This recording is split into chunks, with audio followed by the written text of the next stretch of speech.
Welcome inside our New York studios. Brent Stover, Kevin Carter, Cardale Jones. 14th Saturday this season, final week of the regular season. Big Ten on CBS, number 6 Oregon on the road against Washington. Oregon would not have an opportunity to play for the Big Ten title next week, so this would be their final game before the college football playoff. They couldn't afford to slip up. Dan Lanning, though, at Washington, his career just 1-3. Big pickoff, though, right here. Jaden Kennedy picking off Damon Williams. Defensive stand for the Ducks. And then on a 4th and 1 on the ensuing possession, Noah Whittington from Dante Moore, 17 yards down the sideline. 2 plays later, Moore calls his own number, scores a touchdown, putting the Ducks up 10-0. Late in the second quarter, Washington down 13-10. Williams Jr. finds Denzel Boston on the slant. Huskies down 13-7. Fourth and 8, Washington looking for an answer here. Williams Jordan finds his favorite target, Boston, as they cut this one into a 1-score game. Can Oregon answer to put this game away? 3rd and 9 for the Ducks. Moore connects with Malik Benson for the first down, but that's not enough. Benson take it 64 yards to the house and put the icing on the cake. Oregon wins this one 26-14. Malik Benson, 5 receptions, 102 and a touchdown. Dante Moore, 20-29, 286 and a score. They ran for just over 100 yards, clamped it down defensively, winning by 12. Jenny Dell with Dan Lanning after the victory. Coach, in talking about this rivalry, you said in past matchups you've had nightmares about it. You're going to dream well tonight? Yeah, absolutely. We talked about being the villain this week, and we got to put our mask on and go into somebody else's territory. Our guys did that today. We always talk about your offense. Let's give your defense a little bit of love. What stood out about the way that they contained Damon Williams? Yeah, just great composure. He's hard to get on the ground. We even saw it in that last drive, but they just kept playing the next play. Right, we talked about takeaways being huge. We had 2 huge takeaways in this game. Were really the difference in the game. As you prepare for now the postseason, what is the ceiling for this team? Yeah, time will tell. Time will tell. I know this team's going to go to work, and we'll see what we get the opportunity to do, but we're excited about that opportunity.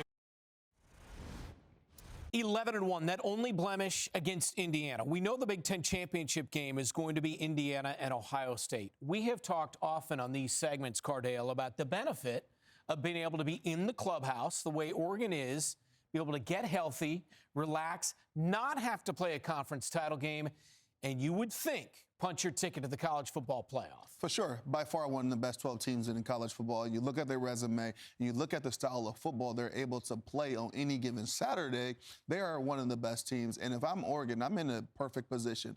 Not having to play in the Big Ten championship game, getting that extra 2.5 weeks off before you play another game. And you already know, and you talked about the injuries, that Oregon is one of the most depleted teams in all of the Big Ten conference, and they're still finding a way to win games consistently, either on the ground or getting other guys like Sadiq involved in a pass game, coming up with some trick plays. They're finding ways to win. When they are going to be fully back healthy here in the next couple of weeks and potentially hosting a home game in the college football playoffs, this is going to be a team for any team in college football to go into their stadium and come away victorious hosting one of these college football playoff games. Extremely well said, Cardale. Talking about the consistency of this Oregon team, when you look at how they've gotten down, how they've manufactured their progress and their production, there's not really a lot of blemishes on their record. The one lone blemish, talking about that one game against Indiana. Since then, what have they done? 6 straight games of consistent performance. We're talking about Dante Moore, the quarterback position. I mean, last week coming into the game, he was 73% against USC, over 70% today. I mean, well over 250 yards, not making a lot of mistakes. The way he operates in the pocket, I mean, his decision-making process, what he sees, delivering the football to the open receiver, when to tuck it and run, when to use his legs, when to extend. He's been one of the most masterful quarterbacks in college football, and it speaks to the consistency of this team, the way that he's playing the quarterback position.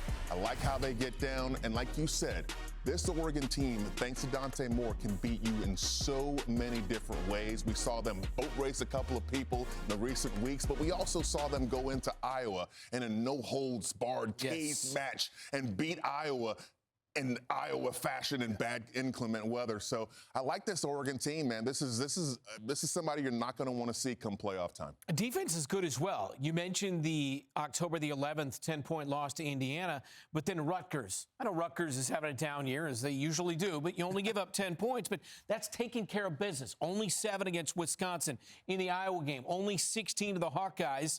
And then against Minnesota, only 13 allowed, only 2 touchdowns allowed in this game.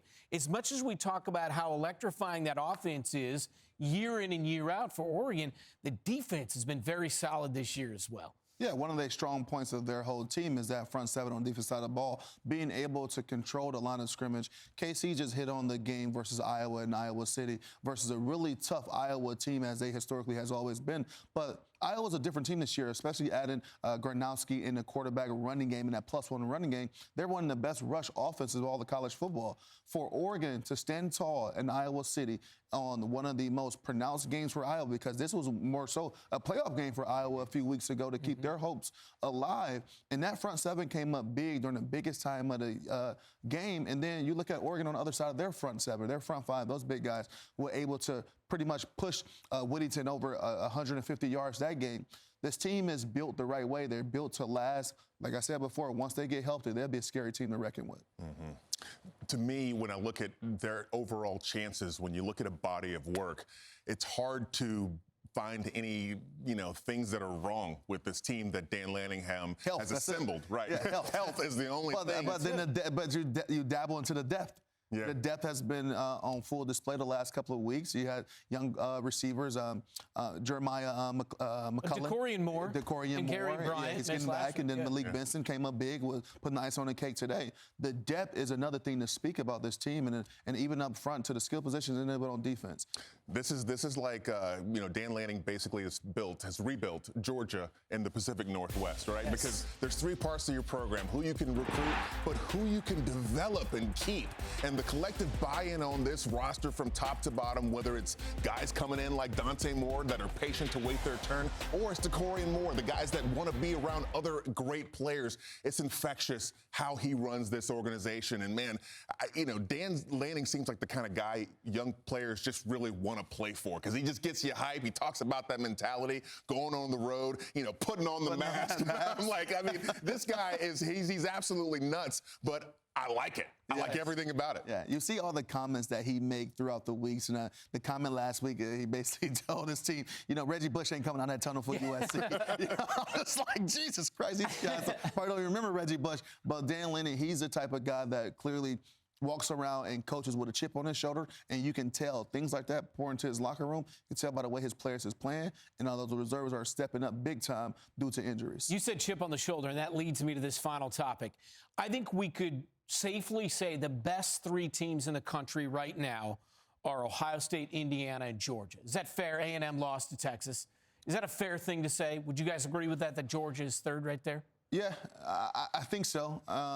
You could definitely make that argument for Georgia, Ole Miss, or Texas Tech. So my point being, could you put Oregon on the field, neutral site, with any of those top 3 teams right easily now? In the mix. In any given Saturday, line them up. This is one of those teams that you have to mention when you're talking about the top teams in the country, period. On CBS on Saturday, in the final Saturday of the regular season, they go on the road, win in Washington, 26-14.